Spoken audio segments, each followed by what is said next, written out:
Hi, in today's video, I want to talk about MrBeast, maybe some problems I have with MrBeast. I've got my trusty monster. Let's get started. So before I get started, I do want to say, like, MrBeast as a person, I don't know, I'm not going to call him a bad guy. And also, I do feel like he's a very smart guy. He literally changed the course of YouTube and how it was going and where it was leading to. So I'm not saying he's a bad content creator, I'm not saying he's a bad person, I don't think any of that. I just have a lot of critiquing with his content and who it's marketed towards. If you didn't know, I did a 2-year course on childcare in college. It was a T-level, and I've always had such a deep feeling towards childhood and preserving childhood and making sure that childhood is fulfilling for that child to lead on to do greater things. However, it's evident to me that MrBeast caters towards children, and the type of content that he makes is for sure for children, but not beneficial for children. Studies have proven that children are becoming less literate and having lower attention spans than other generations. And it isn't just the adults in their life, it isn't just after COVID reasons, it's because of the content they're watching as well. For example, Miss Rachel is a content creator and she makes content based around young children. However, her content is largely based around keeping attention spans and fast-paced and bright colours to get the children's attentions. Where I don't think that's a bad thing altogether and always, I do feel like it is continually going to be a net negative in the grand scheme of things. It is important to show your kids bright colours, and it's important to show your kids rhymes and hymns. It's important to communicate with your toddlers, but on the other hand, if it's bright colours all the time just to get the children's attention, if every single video that child is watching is very how I would call overstimulating, then it's not going to be good for the kid long term if that's all that they're watching. Children need communication with their parents and peers, and at points they will need lower stimulation so they can have a higher attention span. So where I think that, for example, Miss Rachel is a net positive altogether, like her content is teaching people, lots of parents don't understand that Miss Rachel isn't the teacher. Miss Rachel is a educational YouTuber. The parents and carers need to be a big part of that as well. MrBeast's videos are just based around getting as much viewers as possible, and the longer retention span that the viewers have is better for MrBeast. It gets him money so that he can upscale the videos even more to get more money off of it. I used to watch a little bit of MrBeast back in the day. The reason why I almost found it endearing back then is because it wasn't like bright colours and big sets and paid people to be there. It isn't about money and, oh, here's all this money. If you stay in this room for around 50 days, then you can get some of it. Or you can split it with the person that you're competing against.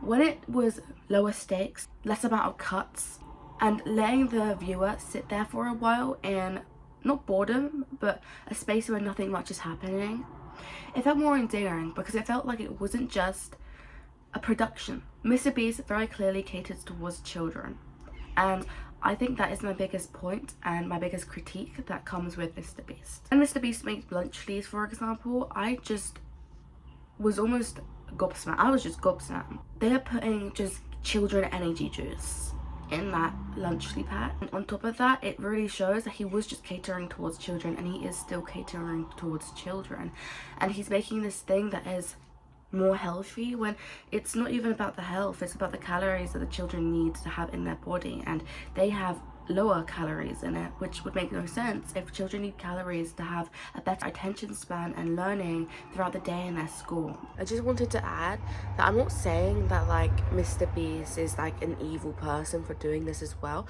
because I'm sure there's lots of other brands who do not put enough calories in meals, but I'm saying that as a content creator catering towards children, you kind of do have a responsibility to make sure your products are good for the children you're catering towards. And I do not expect that parents understand and know MrBeast, even though they should, I think. So they're essentially putting their trust into MrBeast and his product, not knowing that they're not giving their children enough nutrients for the day. So for sure it's not MrBeast's fault entirely. Like, I feel like parents have a big role to play in this situation, but at the same time, he's MrBeast and he should know better. Children should not be watching videos where it is about having the biggest amount of money and the highest stakes for that money, and content that is purely based around making viewers stay for the video. And I don't feel like there even is a space for this content either. I don't believe that. Adults don't need these videos. Children don't need these videos. Why do these videos exist? It's useless. I think it's useless. When I was a kid, I'd watch TV shows like Sophia the First. Yes, I'm a little bit too old for that, but I'm rewatching it now, so. I used to watch Mickey Mouse Clubhouse, I used to watch Duck McStuffins, and I used to watch Justin's House. In Justin's House, a lot of the colours are bright and it's almost surreal. Justin's House is a TV show, and when you go and watch it, then you'll go through loads of ads and then you'll watch it again. And say you have an ad blocker or you have YouTube Premium, then you won't be seeing that difference like at all. Like, you'll just be in a MrBeast video, you'll watch someone get £1 million or dollars, and you could go on to the next one where another person wins another $1 million, and there's no wait to see the product at the end product, right? There's no wait for that. Whereas with Justin's House, there is more of a wait, and also it's catered towards children. Content like with MrBeast is based on keeping your viewers watching the video for as long as possible. With Justin's House, it isn't really about that. It's about making children content. You see how the motives are a lot more different. Ignore my hair. On top of that, also, with TV shows, they have to be monitored and they have to be accepted and allowed to be on the screen. Whereas YouTube and like online spaces in general, there really isn't too much moderation before the YouTube video is released. It takes a lot for a YouTube video to be taken down, for example. With like Justin's House, it needed to go through multiple professionals, multiple people to get that accepted to be on the show. Anyways, I've been speaking about kids for way too long. Let's talk about other things that I think are a good thing to critique about MrBeast. I previously said that there's literally no need for this content. Like, I feel like some content has a place. Like, Miss Rachel definitely has a place. MrBeast, I do not believe that's the case. Like, I don't believe it, because it's like there's no need. Like, there actually isn't any need other than for him to make more money and other people to get money. And yes, other people that are not MrBeast get money from this, I get that, but also it's like, I think my morals like come into play with it. Like, he plans out extreme challenges, which the result of completing the challenges is money, which I just being trapped in a box for a certain amount of hours with like a stranger, to me, shouldn't be something that is allowed on any platform, because it's like being trapped alone in a box is literally like psychological abuse. It's like torture for your brain, and it really isn't healthy. And to promote that, I think is odd. And again, like, he's MrBeast. He has a whole production team. He has a business. And no one was like, oh, we should probably not do that. This style of content is based around the retention. Whereas YouTube used to be a place where people like myself would just come on the screen, say their opinion, say what they're doing, and then they get on with their day. That's what the content was. It wasn't about high production. Like, MrBeast now is more of a company than a person, and because of that, there's a higher production value. However, is that place belonging on YouTube? I don't think so. And because of how simple it is to make content like this, like fast paced, lots of cuts in it, and it isn't really anything where you have to think deep inside. Like, I don't think MrBeast had to go deep in his thoughts and be like, what is a good video? How about instead of getting chained to someone to win $1 million, how about they hide inside a grocery store for 24 hours and they can win the same amount? There really isn't too much change that's happening with the content. It is literally just the same content in different fonts, and it's changed the scope and the content on YouTube generally. And that's not to say that people who have slower paced content aren't also successful on YouTube, but there's a higher likelihood that this type of content will happen more. And there's lots of copycats on MrBeast because of how popular he actually is. Because there's such a high amount of copycats, and then they are also basing their content on the retention of the viewer, a copy of each other. And it gets to the point where what is YouTube anymore? YouTube is, it's in the name, YouTube. And it becomes a less of YouTube, but more of a company tube. Like, it's like MrBeast is not a human being anymore. Like, MrBeast is a production team. He makes food, he makes content, he makes shorts, and I struggle to find why. There's no reason why he'd want to make chocolate except for just making more money. And as we've just gathered, a lot of his audience is probably children, and that's not to say he's like a predator, but it's just a thing to think about. Like, he's selling chocolate and lunch leaves to children. As the biggest creator on the internet, I think it's so important just to just really think about what you're doing. It gets to the point where you're making so many products, you're making so many high-end videos on a personal platform, to the point where you don't really have a soul anymore. Like, I think MrBeast may be the epitome of just slop content. It's like on the cusp of not being slop and then being slop. MrBeast has content that is so popular that it's everywhere. And that's not to say that he hasn't done good things to become famous. Like, he did the Save Water charity. He gives to people, and there's nothing that's wrong about that. I think he does use a lot of his power for good, but the way he gets that power, I think, is very questionable, and it's not really ethical.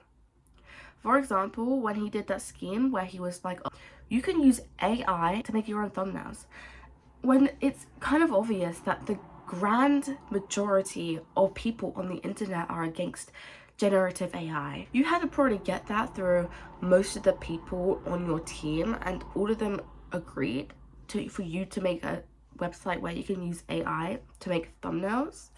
And it's like stuff like that really takes away from the creativity of YouTube itself. Like, YouTube was meant to be a place where I could go to the park, do a backflip, and be like, yo, I just did a backflip in the park, anyways, I'll see you soon. Like, it used to be a place where people could just do what they want, post what they want, and then people who want to see that content will see that content. MrBeast has really, I think, damaged that with YouTube. What angers me the most is that he's like, no, it's actually, I don't even have money. I'm borrowing money. You're probably more rich than me. No one is as rich as you, MrBeast. And even if you say, even if like you're right and you're putting it all towards other things, you still have that where you can just, if you, let's say you have like £1 million in your business, you still own that business. You still, that's your money still. Like, you, like, it's your money. So to say that like you're borrowing, I'm not even rich, you are rich, you are. And your videos make so much money that they could generate other videos that will make you so much money. You, to try and be relatable, saying, oh no, I'm not even that rich anyways. MrBeast, come on. There's so many great content creators on YouTube that give the same amount of content and the same type of content, but more ethically. I think crocheting the other day, and I watched this Minecraft YouTube video, and they did the Minecraft content, but in between that content she gave educational things inside the Minecraft content. I thought that would be so beneficial towards children, because I do believe that education is important, but also just learning in general and learning from experience. And watching a video that MrBeast made about trapping people in a grocery store, I thought was so just unethical. The thing is with MrBeast, one thing I argue with my boyfriend a lot is that, you know, I saw his clip ages ago. I think it was about the Beast games. He made me watch an episode of it, much to my dismay. And MrBeast was like, oh, I have no time off. I just work all the time. I forget about my wife. And I'm just like,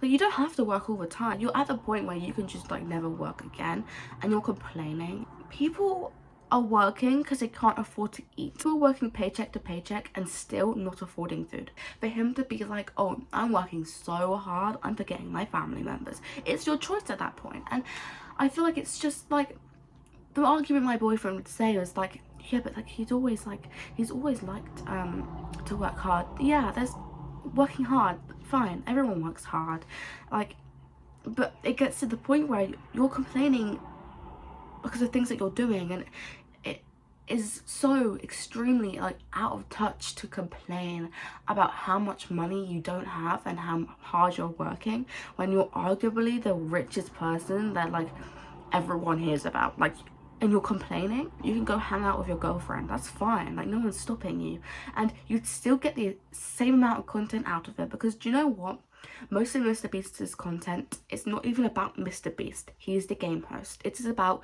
random people or people in his sphere working towards getting £1 million by doing challenges. You can go off and hang out with your wife in the meantime. Anyways, back onto the grocery thing. I just thought it was so unethical to keep people in a grocery store for money, and there's people who really need that money, right? Imagine if you are a single mother, right, and you're just like doing some shopping for your child, you're not really affording much, you know. MrBeast walks in, he's like, guys, you're all in this grocery store, but if you leave, you're gonna lose a chance to win this amount of money. And you're like, okay, well no, I don't have any money, I need the money, I'm gonna stay. So you end up staying, right? But then you need to figure out childcare, your job situation. You need to figure out both of those things, and you still have a chance of just losing. It's like, oh, you could win this, probably not, because there's like 50 other people there. I feel like his content has negatively impacted most of the internet today, and I feel like the only way to fix that is by becoming individuals again. I feel like people copy other people to have the chance of being as successful as them, and I feel like there's never gonna be another MrBeast. I feel like it's MrBeast. It's gonna get to the point where everyone is just MrBeast, and there's gonna be no content to watch without feeling like your brain is being mixed up by a blender in your head. And it's just like, there is so much other great people to watch who try so hard to take out the content they make. They have had to work so hard to get what they have. They are working infinitely harder than like literally anyone else ever, and they're still pumping out the content that they want to make because they enjoy making the content. But instead, that's getting covered up on your recommended page by MrBeast copies and MrBeast videos, and I just think it is so extremely worrying and disappointing that not only MrBeast is changing the sphere of it, but there's people copying him and following his lead as if he is God, and he's not God, and he is just a random guy who's making content. It become a whole production team, it become a whole business, and I feel like it gets to the point where you have to look within and be like, is this the content that I want children to be seeing, and is this the content that should follow the rest of the internet around? Anyways, that's my little rant about MrBeast. I have a lot more to say, but I'm getting angry, quite frankly. That's the end of the video. Like and subscribe if you haven't already, and follow my socials. It's follow.iow everywhere. Here's a post I recently uploaded. You like what you see? I'll see you around.